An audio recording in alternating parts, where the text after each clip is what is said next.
Shalom. First and foremost, I want to give all praises, honor, and glory to Yahweh, Bahasham, Yahushai, Bahasham, Recha Kodesh. Double honors to the elders and the apostles of Great Millstone, and peace and blessings to the elect. And today we're going to go into the book of Nineveh, the third chapter, which is the last chapter of this book. Once again, right, goes into the destruction of Nineveh as was seen or prophesied by Nahum, okay, but also the striking parallels between that and Babylon the Great. And by the time we're done with this chapter, you'll understand why, we parallelize, right, or compare Nineveh to Babylon today, or even refer to Babylon or America today as spiritual Nineveh, right? Both in how it conquered others, right, in its position, in its dominance, and in its downfall. Okay, so oftentimes, like, you may see us go to certain precepts, even in this book, and attribute it to Babylon. That's because of, even though, it was mentioned in context against ancient Nineveh, in application, right, it's inclusive of Babylon or America. And we'll see why as we go through this chapter. So this is Nahum chapter 3, verse 1. Woe to the bloody city! It is full of lies and robbery. The prey departeth not. Now, why was Nineveh known as the bloody city? Because that is exactly what it was, right? It was they were known, the Assyrians, that is, because Nineveh was the capital of the Assyrian Empire. They were known for their brutality, okay? Partially because in being so brutal, it would incite fear in their adversaries to where nobody would want to fight back or revolt against them. But not only were they brutal to their those that they would conquer, right, in their lands, but also to their captives. In fact, one account here is in the book of Tobit, because Tobit was during the reign of the Assyrians, right? And there's an account why he had to bury Israelite bodies, because you had Israelites that had been, particularly the northern kingdom, that had been carried in bulk to Assyria. And there were different accounts of this, right, until the culmination of it, which was in around 720, 723, 720 BC, by started by Shalmaneser and then Sargon II. Anyway, these Assyrian kings, they were pretty brutal. Okay. Now, this is the book of Tobit. I'm just gonna, jump straight to the point. Let's see. Yeah, this is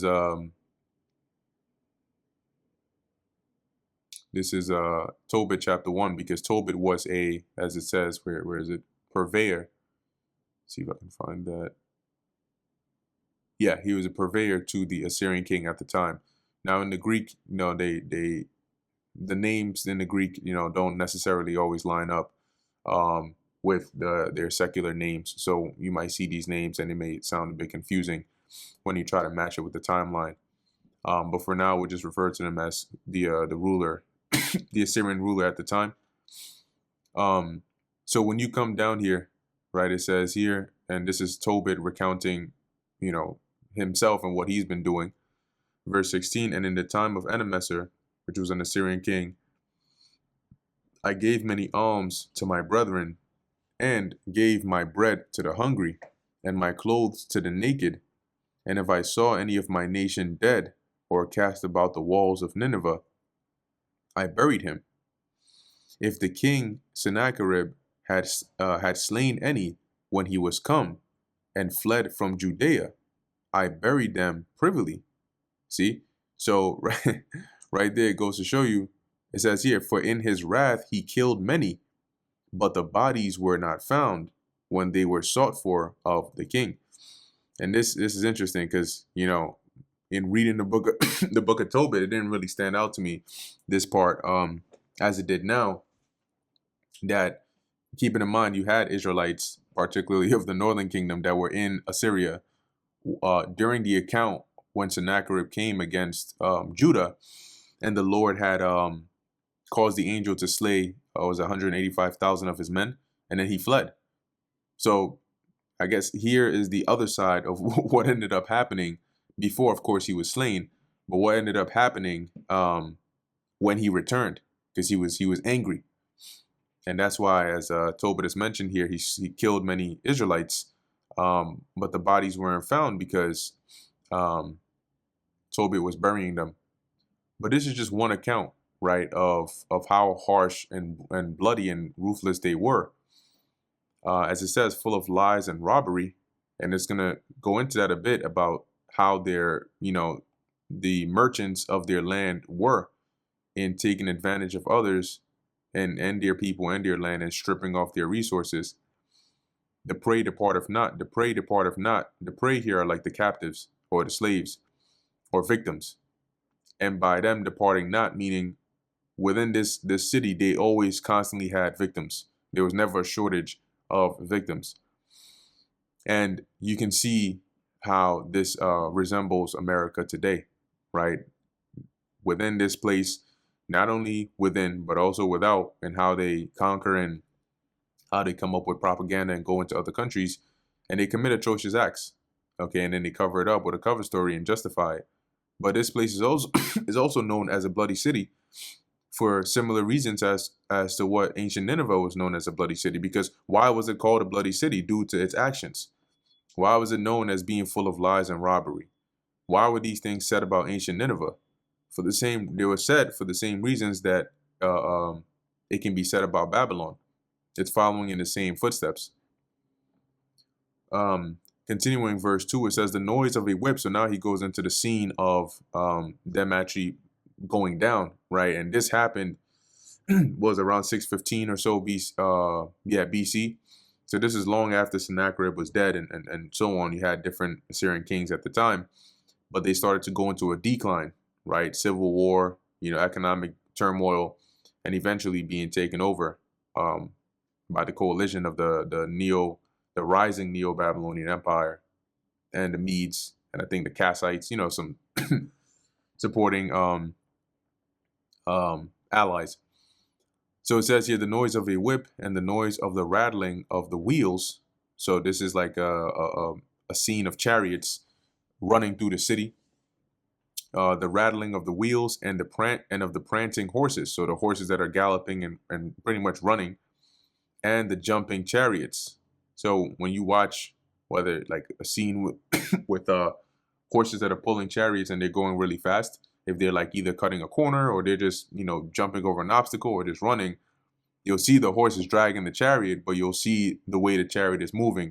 Sometimes it hits a little rock, it jumps up, it lands, it sways. That's the scene that's going on. Verse 3, the horseman lifteth up both the bright sword and the glittering spear. And there is a multitude of slain. Because guess what? They were killing. Under siege, having your walls broken down and being invaded. What do you think the adversary was doing in there? And you can read about this if you just look up the fall of the Neo-Assyrian Empire, and you can you can read about how the battle went, and what happened to them. And a great number of carcasses, right? There were a lot of people slain, a lot of dead bodies, which is what happens in war. And there is none end of their corpses. They stumble upon their corpses. So many slain that Nahum was seeing, that you're seeing people, whether it's by chariots or just running, just like tripping over dead bodies because of how much there's going to be. And likewise, right, when this place starts to go down, both internally or mainly, like as you'll see internally, there's going to be a lot of death, a lot of turmoil, a lot of chaos. I believe in Jeremiah, it talks about the bodies being like dung upon the face of the earth. So, during this time, there were enemies running through the land with their armies, slaying people. And in this time in America, it's going to look a little different, but it's still going to culminate in a lot of dead bodies.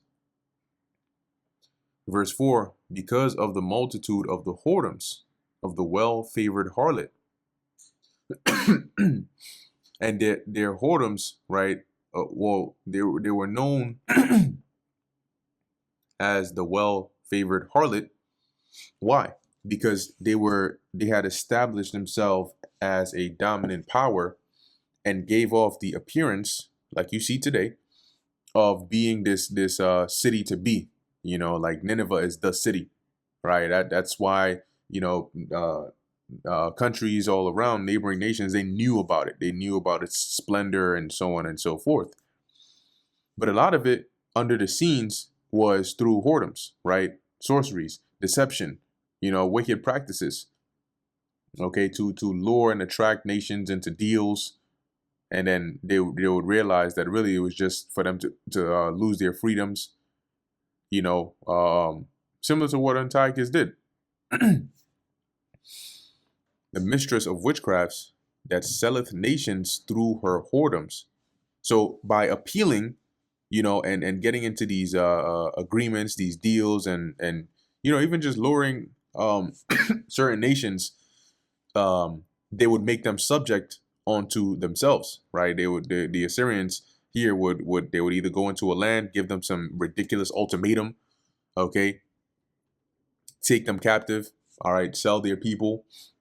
And that's how they constantly had merchants within them, because the merchants were buying slaves, they were buying, uh, a bulk of things. But back then, slaves were like a very known thing. Once again, as we keep reading, it'll go into that. And families through her witchcrafts. And similarly, that's what you see going on here, right? Both in the sense of actual literal people and sorceries that they use, but also through different lands. Okay, so when you look at how they do it through witchcrafts, a big form of witchcraft is deception. Okay, and sorcery. When you enchant somebody, you put them under a certain perspective or a spell, so to speak, to where they don't see reality for what it is. They see it through the lens that you've provided them. So what they do to people, both American people, I'm drawing the parallel now. American people and people around the world is they push out deceptive information. They use propaganda. They demonize to paint a picture that they are justified in taking whatever action they're going to take. And in doing so, they can go and invade a foreign country, a sovereign country, under the a guise of either some propaganda that they've come up with, or some means that they've done, right? Both playing the left hand and the right hand, to say, ha, see, we were right. This is why we got to do X, Y, and Z. Okay, and through that, they'll go in there, they'll cause this chaos. They'll take advantage of the people over there, uproot the actual rulers of the land and set up puppet rulers. And then they'll have this underground trades and so on and so forth going in if the land has resources. So outwardly, it looks like, oh, this land was liberated from rebels or from this like tyrant ruler, but behind the scenes, there's now a network between that land and Babylon, and you have things that are happening like on the level of high level witchcraft, where you have children and women and people going missing. Meanwhile, they're being funneled into some as to be used as sacrifices, or to have their organs trafficked, because that's a lot of money that they make through that. So there's a whole lot that goes on underground that you don't see.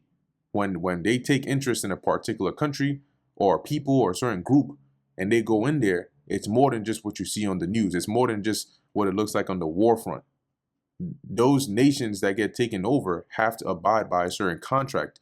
If they tell those nations, which Kissinger was very good at it, he would persuade them through ultimatums that they couldn't turn down, to say, yo, your population is too much. You got to start decreasing it, promote more contraceptives, increase death rates, decrease birth rates. And if you don't do it, we'll come in there, we'll set up a civil war, and then we'll have the population go down that way.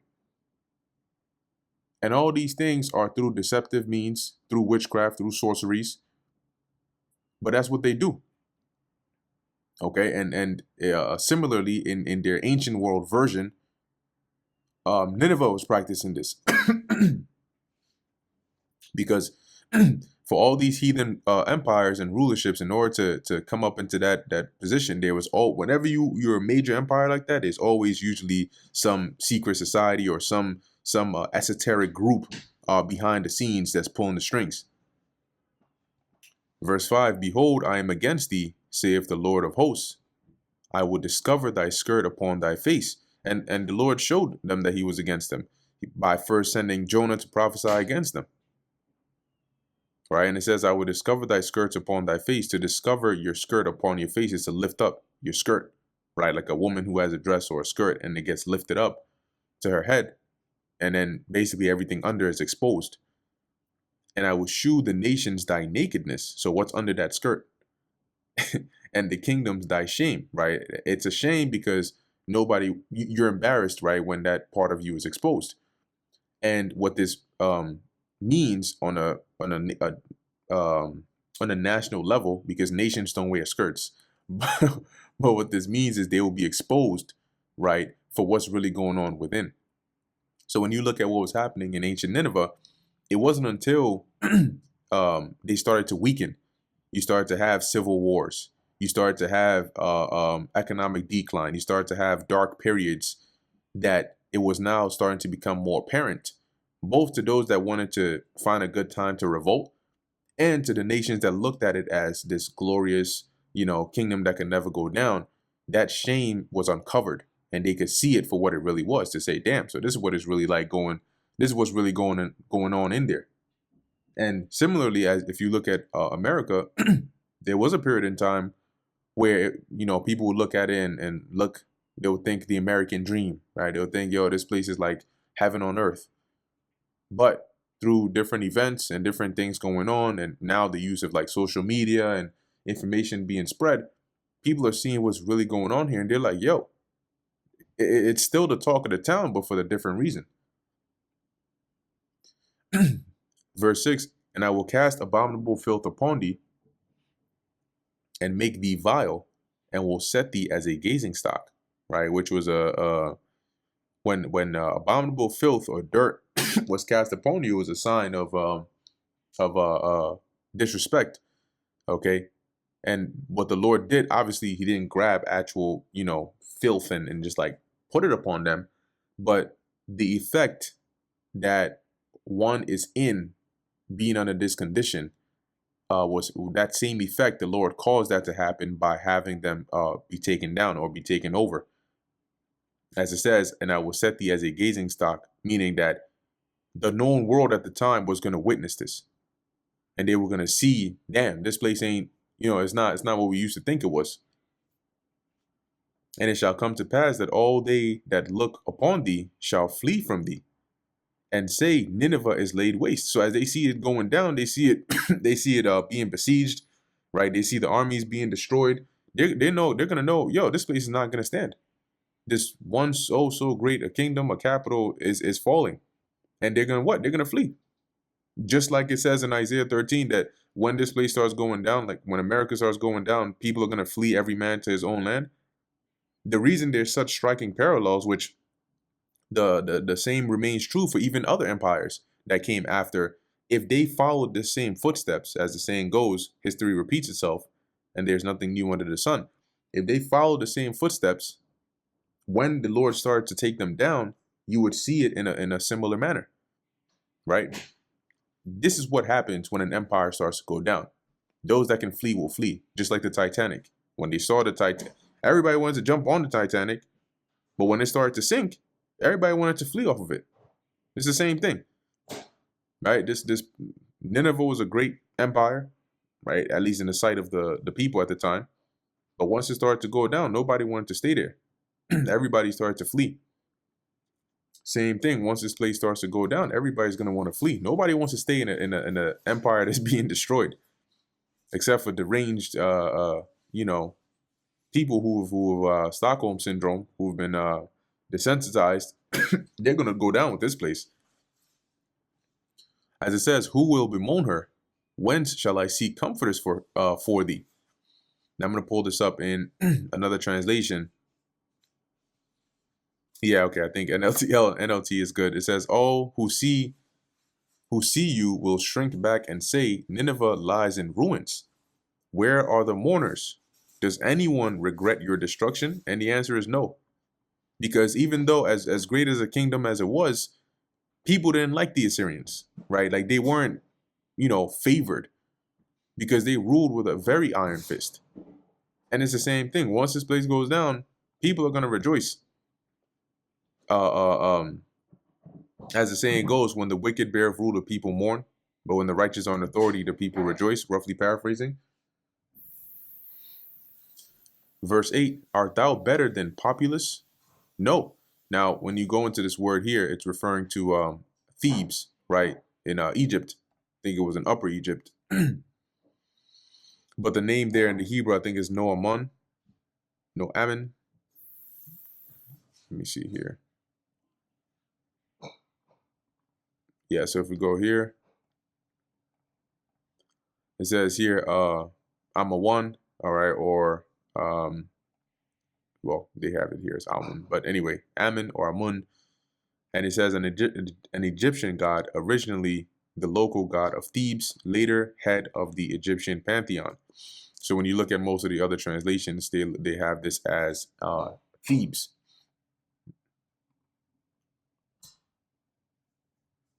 All right. Yeah, so even when you look here, the footnote says, no Ammon, that is ancient Thebes, Targum and Vulgate read Populus Alexandria. Are you any better than the city of Thebes? All right. And the reason now Nahum is saying this is because he is going to say, well, just like, and you would know, because just like you conquered Egypt, because the Assyrians did take over Egypt as well, just like you conquered them and they were helpless, right? You took their people went into captivity, they were sold, and they couldn't do anything about it. I mean, at one point, they looked like they were good. They looked like they could never go down. And yet, look at what they suffered. So the same thing is going to happen to you. You're also going to go down. You may look like you're impregnable, but those days are over. So verse 8, art thou better than populace? No, that was situate among the rivers and had the waters round about it. There were certain nations in the ancient world, which is why terrain mattered a lot. Locations like Tyre, which was off the coast, surrounded by water, gave it natural protection. Locations that had like mountains, around them, they had natural protection. And even Jerusalem, it was hard to besiege Jerusalem because not impossible, but more difficult, especially when you have to fight an uphill battle. There's a reason why there's that saying, you're fighting an uphill battle, and it's not used to describe an easy battle, right? Because having to besiege a nation that is a fortress, but it's also uphill, gives them the high ground. And you have to basically work, upward, which is more difficult. There's less room for cover and less wiggle room in that case. So natural terrain could be a very good protection and barrier for a certain nation, as well as a resource provider. And here in Egypt, they had that, right? They had the waters about them, as it's describing here, whose rampart or fortress was the sea, because in order for a nation to get to you, if you had water as like a barrier, they had to cross that with all their armies, which was difficult, and they would lose some people. And her walls was from the sea. So as it's being said here in Nahum 3 and 8, pulling this up in the NLT, are you any better than the city of Thebes, situated on the Nile River, surrounded by water? She was protected by the river on all sides, walled in by water. Ethiopia and Egypt were her strength, right? Meaning her protection. And it was infinite, i.e. their support for it. So it was like defensed both by nature and by its allies, or the region it was in. Put and Lubim were thy helpers, right? Referring once again to Thebes. So it had allies, it had armies, it had a defense. Yet was she carried away, she went into captivity. Her young children also were dashed in pieces at the top of all the streets. Yeah, and this is literal, because when a nation during war, right, when a nation, one nation goes and has the upper hand over another, they don't care about your children. They don't care about your babies. They don't not care. They don't care about you. Okay, that's why they assault women, they kill babies, they kill men, they kill women as well, because in their eyes you're just the enemy. So having your babies thrown from the top of a building or smashed into a building somewhere, to you, it's shattering because that's your loved one. To them, it's just the babies of the enemy. So it's brutal in war for that reason, because they don't sympathize with you or look at it from your perspective. And that's what people fail to understand. And that's why this time of Jacob's trouble is going to take a lot of people by surprise, because they think that when all hell breaks loose, people are still going to have that sense of reason and, sympathy and empathy for one another. Anyway, and they cast lots for her honorable men, right? The honorable men, meaning the men in high rank, now being captives, their armies cast lots for them. Oh, I want this one. I want that one. I want that one. And all her great men were bound in chains. Remember, as we read up above, how they sold families, through their whoredoms. Verse 11, thou also shalt be drunken, thou shalt be hid. So just like Thebes in Egypt was taken, their people were sold captive, you're also going to be drunken. And to be drunken here, meaning you're going to drink of that cup. Thou shalt be hid, meaning you're going to try to hide. Thou also shalt seek strength because of the enemy. So because of the adversaries that are going to come against you and taking down your empire, you're also going to be desperate, looking for shelter, looking to strengthen your defenses. All thy strongholds shall be like fig trees with the first ripe figs. If they be shaken, they shall even fall into the mouth of the eater. And what that means is, like the fig trees, or certain trees that have fruits on them, you could shake the actual tree, right, when it's ripe, because when a fruit is ripe, it'll either fall off the tree by itself, or just a little bit of a shaking will get it to drop. So by shaking the tree, the fruits would easily drop right into the as it says, the mouth of the eater. Now, it doesn't necessarily mean you just have your mouth wide open, but what it means is it would come into your possession and then you could eat it. And here, the strongholds or the defenses of Nineveh was likened onto that, meaning they were so weak and ready for the taking that it was like when you shake a fig tree and the figs come right down. That's how it would be. So the enemy would, the second they make their attack, and they come against you, your strongholds would fall right into their possession, right into their hands. Verse 13, behold, thy people in the midst of thee are women. What that means, obviously they had women in their population, but what it means is they've become weak. Like it says concerning America, that they have become, the men of Babylon have forborne to fight. They have become as women, meaning they've become weak. So as the armies of Nineveh witnessed this, they started to realize this is an overwhelming force. Because remember, this wasn't just one nation coming against Assyria. This was a coalition of the Babylonians plus the Medes, who joined forces. So that was a pretty formidable foe to come against this empire. As it says here, the gates of thy land shall be set wide open unto thine enemies, meaning they're going to invade your land. They're going to break through your defenses. The fire shall devour thy bars. Right. So, when they break down your walls and your gates, they start to set the walls, the buildings, they set it all on fire as they're going through. Now, when it comes to the spiritual Nineveh, right, or America, the invasion is going to really be through missiles.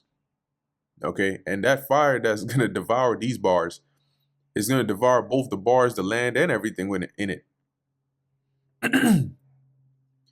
Draw thee water. So now Nahum is being like, he's saying this in like a mocking sense, right, to Nineveh, to say, yo, draw waters for the siege, start preparing, because they coming in. Yeah, like if you imagine you're watching somebody go through a hard time, but you're in a safe position, and this person is your enemy, right? And you're like, you're seeing what's happening from all perspectives, and you're like, yeah, all right, you might want to do that, or maybe you don't want to do that, or you should probably take care of that, you know. So that's kind of like in the spirit Nahum is in. As he says, draw waters for the siege, because during the siege they cut off your supply. So water is a crucial thing to have in abundance, so you can survive the siege. Fortify thy strongholds, right? So strengthen your defenses. Go into clay and tread the mortar. Make strong the brickle. Now, what this is saying is, right, when you go into the clay or tread the mortar, this is the process of making actual bricks, right? Because they would they would do that. They would mix it with like cement and straw, and then they would let it dry, and then they would heat it up so it can become hard, and then they would use that. And during a siege, oftentimes they would try to do this as quickly as possible because majority of their walls were made of brick. So as if there's a breach, they would try to, seal up that breach as quick as possible, by having people, producing the bricks, having people sealing up the wall and basically rebuilding their defenses. And that's what Nahum is saying, right? Hurry up, fortify walls, strengthen your defenses. And he's saying it mockingly because it's going to be to no avail, right? They were going to go down. Verse 15, there shall the fire devour thee. So regardless, you're still going to get destroyed. Your kingdom is still going to go down. The sword shall cut thee off. It shall eat thee up like the cankerworm, which is locust, but in its young or beginning stages.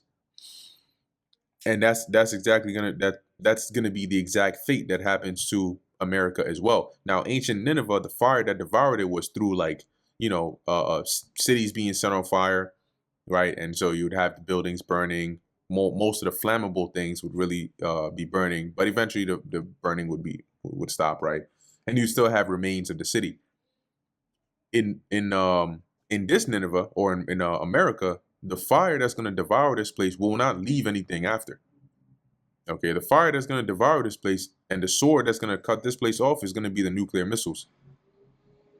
And just like locusts go up in a field and tear it all up and don't really leave anything left, that's what it's going to be like once the once this place gets taken down. Just like it was like for ancient Nineveh. Make thyself many as the cankerworm. Make thyself as many as the locust. So he's saying, bring them reinforcements, right? Keep on, bring them, keep bringing them because you're going to need them. Resupply. Thou hast multiplied thy merchants above the stars of heaven. So you were being, the one of the centerpieces, right? And this like, world superpower at the time. They were also a hub or a trading center. Hence, they sold families. So, they would have a lot of merchants and sellers and buyers that would either come through their land or come to buy and sell and so on. It's kind of like today you have Wall Street, right? Or you have certain hubs that are known as, all right, like a lot of merchants, which, go by many different names today, like investors and so on and so forth. Interact with each other, or trade or deal with each other in these places of commerce. So back then, Nineveh was like that, and by multiplying merchants, meaning that you became such a popular center that there were always merchants or sellers and stuff coming through your land. It says here, the cankerworm spoileth and flieth away. So it's likening how those merchants were, right? They would show up in mass. And they would basically, strip the land of all its resources, all the goodies, and then they would go because merchants they don't stay in one place. So at one point, and this made Nineveh lucrative, right? Or it made it rich. But as it says, at one point this was you, but no more. Thy crown are as the locusts, and thy captains as the grasshoppers. And now he's saying this not more so in the sense of how large they were, but the condition that they would be in now as they're under attack, right? So it says here, which camp, so now it's describing their captains, right, and their royalty and nobility as locusts which camp in the hedges in the cold day. So in the cold day, they go in these hiding places to avoid the cold. But when the sun ariseth, they flee away, and their place is not known where they are. So just like that behavior of locusts and grasshoppers, and how, when they're gone, they're gone. But when they're here, they're here. But just like they flee away, and then there's basically like no traces left of them, except for the crops that they've destroyed. That's how the captains and the crown were in this situation. They fled. And in actuality, when you look at the fall of Assyria, let me see if it'll actually go into that. How the ruling class actually fled. They fled from stronghold to stronghold. And I'm just hoping I can find that. But if not, that's okay too. So let's see. Let me just look it up here. Fall of Assyrian Empire, fleeing of Assyrian king. I think it was Ashur Ubalit or Ashurbanipal, or one of those two. Yeah, okay, it was Ashur Ubalit. So it says the Neo-Assyrian Empire's final collapse occurred in 609 BC, culminating years of warfare, internal strife, and the siege and fall of its capital. See, this was the lifting up of the skirt, because no longer was it looked at as this stable and place to be, because they started to see like even the people that lived there, and that's why they fled, right? The warfare, the internal strife, the economic downfall, and ultimately that siege and fall of their capital. During this period, the Assyrian kings either died in battle or fled their capitals in an effort to continue the fight, which eventually they lost. Death of King Sinsar Ishkun.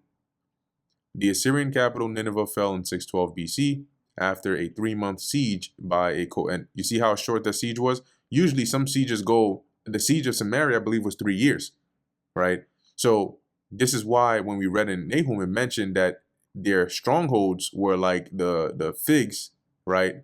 That the second you shake that tree, it falls down. Because it didn't take them long to succumb to the siege. By coalition of Babylonians and Medes, King Sinsar Iskun's fate is not entirely certain, but it is widely believed he was killed while defending the city. Following the city's sacking and plundering, Nineveh was burned to the ground. And we're gonna this is also covered in Nahum 3, I think in the last verse, about the slaying. It says here, flight of King Ashur Ubalit II. Ashur Ubalit II, possibly the brother or son of Sinsar Iskun, fought his way out of the collapsing capital of Nineveh and escaped. He established a new but short-lived capital at Haran in Upper Mesopotamia. With support from an Egyptian force, he attempted to rally the remaining Assyrian army and reclaim the lost heartland. And then they lost that in Haran, and then they had to flee all the way to Carchemish, where they also lost over there. And that was the battle that Pharaoh Necho was on his way to when Josephus came out against him. I said Josephus, Josiah came out against him. So back in Nahum chapter 3, verse verse 18. So in 17, it goes into basically how their captains and their crowned, right, the rulers were going to flee, like how these grasshoppers on a sunny day, or these locusts on a sunny day, take their flight. Verse 18, thy shepherds slumber, O king of Assyria. Now, the use of shepherds here would be likened onto almost like the protectors, because when you use the analogy of shepherds and sheep in a sense of a nation, the people would be likened onto the sheep, because they depend on either the government or the military to provide for and protect them. So the shepherds slumbering here, right, meaning they were nowhere to be found. Most of them were dead. It's not necessarily like the actual literal shepherds, but those that were supposed to watch over the city or the land. O king of Assyria, thy nobles shall dwell in the dust, meaning they're going to die. We just read about one of them who was put to death. Thy people is scattered upon the mountains, and no man gathereth them. because as we read above, if I could find where it mentioned how they were going to flee. Yeah, here it is. And it shall come to pass that all they that look upon thee shall flee from thee, and say, Nineveh is laid waste. Verse 19, there is no healing of thy bruise, thy wound is grievous. Oh, and that's why they tried, right? They went from Nineveh, Nineveh. They tried to reestablish Haran. It didn't work. They fell back to Carchemish, and they ended up being taken out. And similarly, once the Lord starts to take down this place, well, let's finish it on here. It says, all that hear the bruit, which goes into the report or the announcement of thee, of what happened to you, shall clap their hands over thee. This is actually in joy. For upon whom hath not thy wickedness passed continually? So at the downfall of ancient Nineveh, like we read up above, where it mentions, where are thy mourners, right? They couldn't find anybody to mourn or bemoan her. It was because of how they ruled. That's why they were known as the bloody city. So people weren't losing their minds or mourning at the destruction or the fall of ancient Nineveh. And similarly, once America goes down, people are not going to, the only ones that are going to be, upset are the ones that were making money off of this place, the merchants. Okay, but majority of the world, they're going to be being looked at as a cancer of the earth. Once it's gone, they're not going to mourn. They're going to be afraid because the destruction is going on, but this place is cooked. Okay, and similarly, this here also applies to America, as it says, upon whom hath not thy wickedness passed continually. And that's why they're known as the hammer of the earth. So that brings us to the end of the book of Nahum, the 3rd chapter, the last book, I believe. Yeah, the last book, or the last chapter in the book of Nahum. And so you can see overall the how ancient Nineveh is symbolic or symbolizes America, or however you word that, vice versa. But you can see the parallels between the two, and why it is that we're able to apply some of these precepts over in relation to Babylon or to America. So with that, Lord willing, this is edifying to the elect. In closing, I want to give all praises, honor, and glory to Yahweh, Bahasham, Yahweh Shai, Bahasham, Recha Kodash. And until next time, Shalom.